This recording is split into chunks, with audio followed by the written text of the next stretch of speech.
Mate, first let me say... Thank you. Fabulous haircut. Thanks, mate. You've Very rock star, a bit taken off. Yeah, I've had a bit taken off, and I puffed up a little bit at the back, covered the ball bits. And I've been busting. That a bit later. Oh, yeah, right. I've been busting to come in on the show.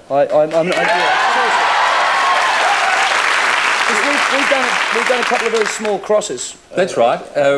One from the Arias and one from the studio. That's right. And I haven't been in yet, so I thank you for having me in. Oh, thanks for coming. Look, we actually crossed from the... Shut up. I'm having a talk with John, thank you. We crossed from the studio, and of course the album in 6 days... 5 actually, Steve, and who's counting? 4 days and 12 and a half hours to be... has actually gone double platinum, which is...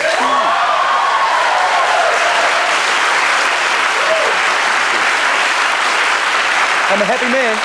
Mate, I mean, that's extraordinary. 5 days. Did you expect it to move so quickly? No, of course not. I mean, I was happy that it was accepted reasonably well by people. I didn't expect this kind of reaction to it, if you'll pardon the pun. Mm-hmm. But I'm very grateful for it. I'm glad that it got accepted. You know, after the last two did so well, there was a fair bit of pressure on me to get this one right. Were you nervous about it? Because how many years since Age of Reason? A couple of years? A couple of years, yeah. But that afforded me the luxury to say, okay, well, I'm not going to make this one until I'm ready, and I wanted to write some songs for it, which we did, and I'm really very happy with it. How do you pick the tracks? Well, first of all, I look at a lyric. I'm not too precious about the stuff that I write. If I write it, I don't have to record it. Mm-hmm. I get songs from all over the world, and I think people thought they had me pegged with those last 2 albums. The people that send me songs, and they said, "Oh, we know what he's going to. We'll know what he's going to do this time." And they sent me a lot of "I Love You, You Don't Love Me" songs. Mm-hmm. And so you got them? Oh, I got those. Yeah, thanks, Steve. I noticed that they don't appear on the album a lot. No, there's not one of yours on it. It's no big deal. Anyway, John, you know, all the best with the album and the whole shit. Thanks, mate. I hope it goes well. That's 2 shits and an arse I'll do so far.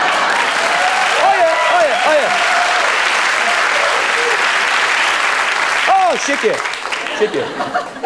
So anyway, we were picked... it's fun, isn't it? No, it's great. It's great to be able to swear on a telly. No, we better not do it, because there's people from the representatives from the Soviet Union here, and yes, I did. They're doing a Good evening, job. ladies. Good evening.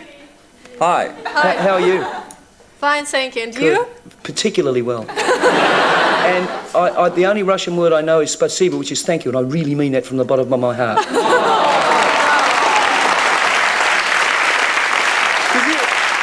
I'm married, but I'm not dead. I mean, this is serious. Aren't they gorgeous? Yeah. They are top models from Moscow? Right, exactly. I was in Moscow. I didn't see you there. You would have remembered. When were you in Moscow? I'll never forget it. I was there. Oh, I can't remember, but I was there. and actually, I was telling someone today, I had an amazing experience in Red Square. Uh-huh. I got really pissed. I'm sorry, no. I got quite intoxicated. In Red Square, I was drinking brandy, and I like a drop of brandy occasionally, and Wheatley was with me. He had a couple of sips of it too, and there was snowing, and he was trying to take pictures of, oh, look, snow. Of snowflakes on their way down. Yeah. And there's this lovely flash shot of all these bits. It would have been a great roll of film. Yeah, what is this? Yeah. Glenn's over there. G'day, Glenn. Kelly Spider.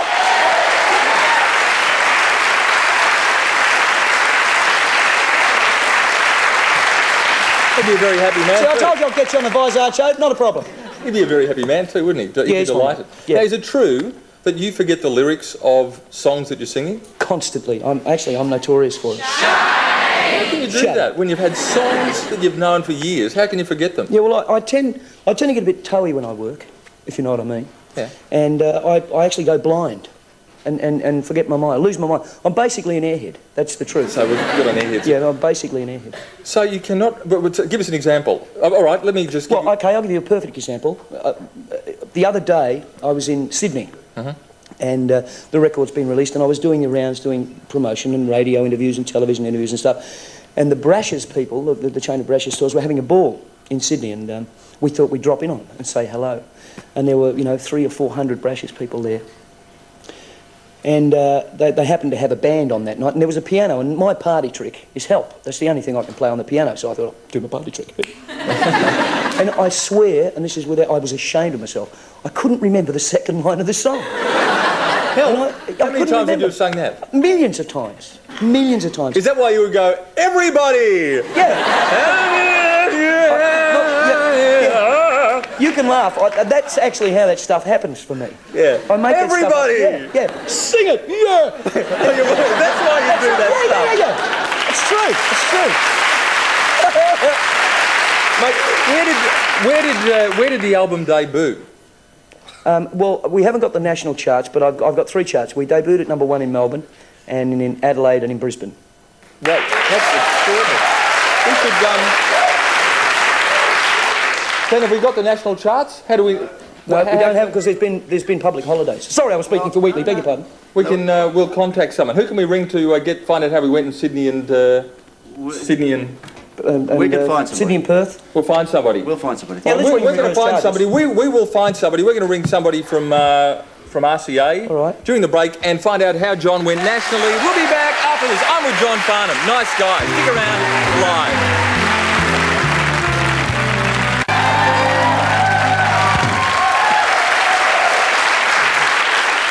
Welcome back. I'm live with a modern day genius. Now, you did cock up the words of that, didn't you? Yeah, I mucked them up. Right in the middle of it. No.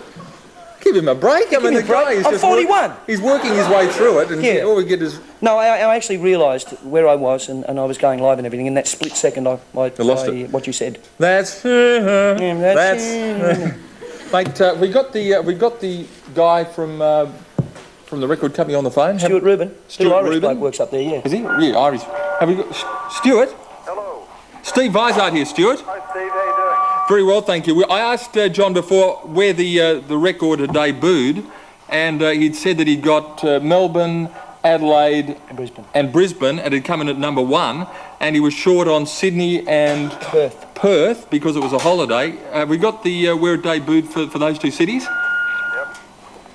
Have you got it, Stuart? Hello, Steve. Yeah. Well, I can just tell John that we've had the news from ARIA that the album will debut at #1 on the national ARIA chart tomorrow. Mate, that's fantastic. Mate, that's fantastic. Congratulations.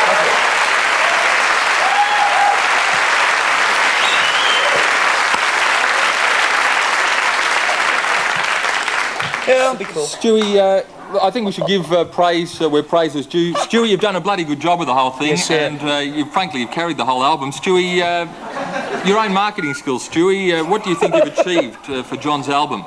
Sorry, Steve, I didn't hear the question. I'm sorry. Stewie, what are you doing at the moment, Stu? Well, we're just having a bit of a dinner with another bit of talent here that's going to be on your show on Thursday.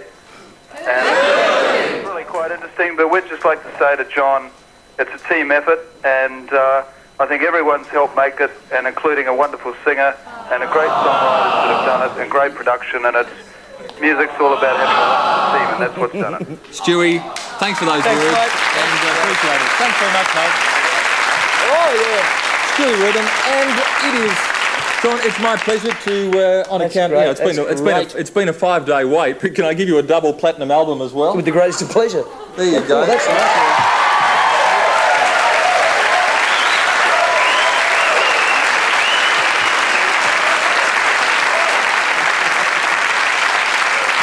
Thank you very much. I'm trying to be subdued, but that's blown me away. That's and it extraordinary, wasn't set up, was it? No. No, that's great. Thank you for that. And that's 5 whole days you've I'm a had to happy wait old for that. man, yeah. That's extraordinary. Yeah, and of course you go on tour in the immediate future. Yes, we start the tour. I leave as the ball gets bounced on Saturday for 3 weeks in Europe as a promotional tour. Oh, shut up.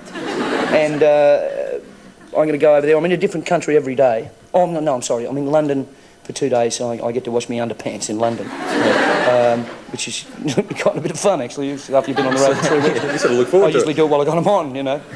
And now one of the songs on your... Think about it. Put the soap on the inside, away you go. Whoa! Sorry. I think the Russian models are in a little difficulty with that one. She's translating it. I love that bit. No, and then he puts the soap in his underpants. I'd love to know what you're saying. Yeah, so would I. I think something about you being You think sexy. Johnny Farnham is a...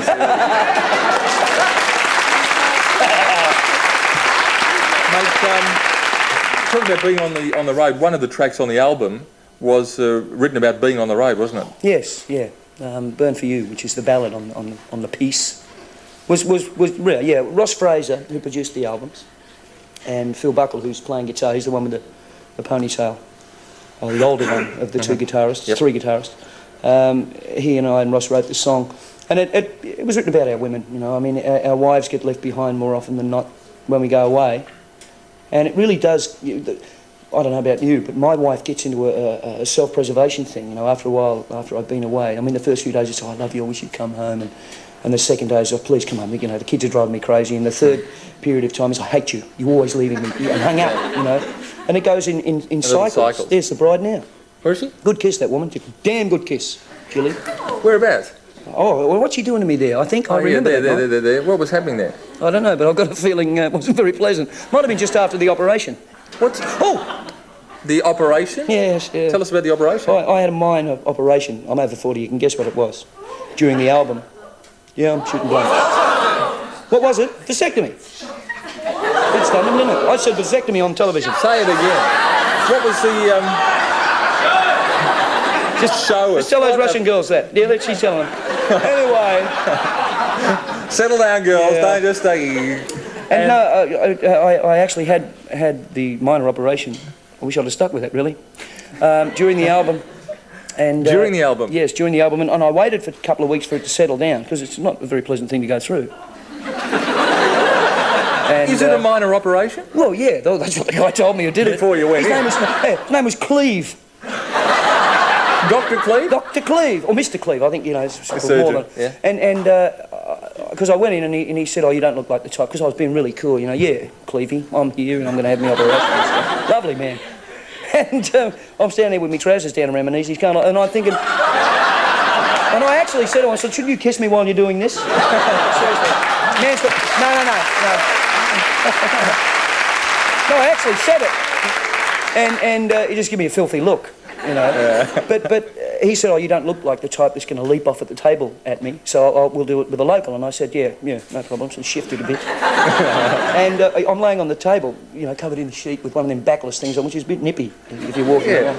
But a rather attractive little thing. Yeah, cute little backless number. Yeah. And he said, how do you feel? And Gillian actually got, oh, maybe I shouldn't tell you. Gillian's in there? No, Gillian wasn't in there. Gillian's in there, isn't she? Gillian she's in there. Yeah, she's in there, all right. No problems whatsoever. And she actually got me a movie that she thought, you know, the night before, because I was a bit toey about it, the night before, and she got me Great Balls of Fire, which is... We're going to take a break. I'm with John Farnham. Stick around. This is live.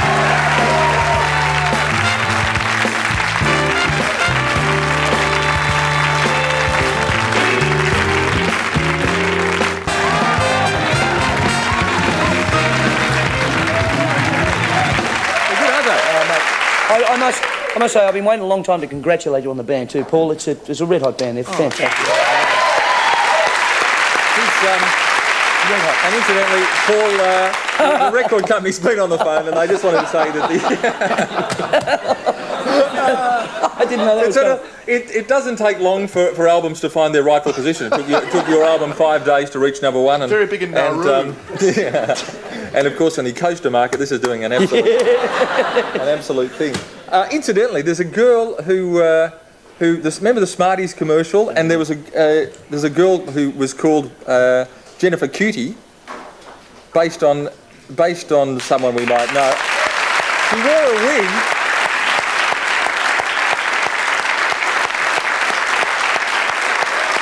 I wonder who did get the blue Smarties. Who got the blue Smarties, Jacinta? I can't tell. Oh, you're no fun. Ooh, trade secret, I see. Hey, it's time for another surprise. John's agreed to sing with the guys another song. Yeah, go on. Mate? Off the album, yeah. No, it's called See the Banners Fall, and this is the first time I've ever sung this one live, so there's a lady down the front with the cue cards, just in case I mug up. We've got the idiot treats. Can we just get a look? I call them cue cards, Steve. The cue cards down the front there. The idiot sheets, idiot sheets, whatever they are. Yeah. We're going like grease lightning, but you just told me that Jennifer Kite, heard the album before most people in the world. Yeah, we were actually at a dinner party one night. Go easy. No, Jennifer and I were at a dinner party together with my wife and various other people, and I just happened to have a copy of my new album in my pocket, constantly. 12 of them. Yeah, and a friend whose house we were, a friend of ours named David Wilson, and he doesn't have a tape deck. So we went up to Jennifer's place and listened to it, didn't we, Jen? We sure did, and it was wonderful. And I don't think you liked it, did you? No, it's great to see it doing so well, John. Thank It's you. fantastic. Isn't that great? Nice to see you. What a great bunch. So, aren't they fantastic? Fantastic. If we'd have had more time, we're going like the Clappers, if we'd had more time, John said he was going to show us his stitches, but unfortunately, ain't life a bitch. The weather tonight to be presented very briefly, just hold it up if you would, by one of our top visiting Russian models. Wrong one, we guys. It's the other one, the one with the card. Oh, it's an idiot of a producer. Would you thank John Farnham, mate? All the best with Thank you, mate. all the best. Tomorrow night, Patrick Swayze, Richard Bronowski and Tanya Bauer. Hope you can join us. Thanks, Australia. Night-night.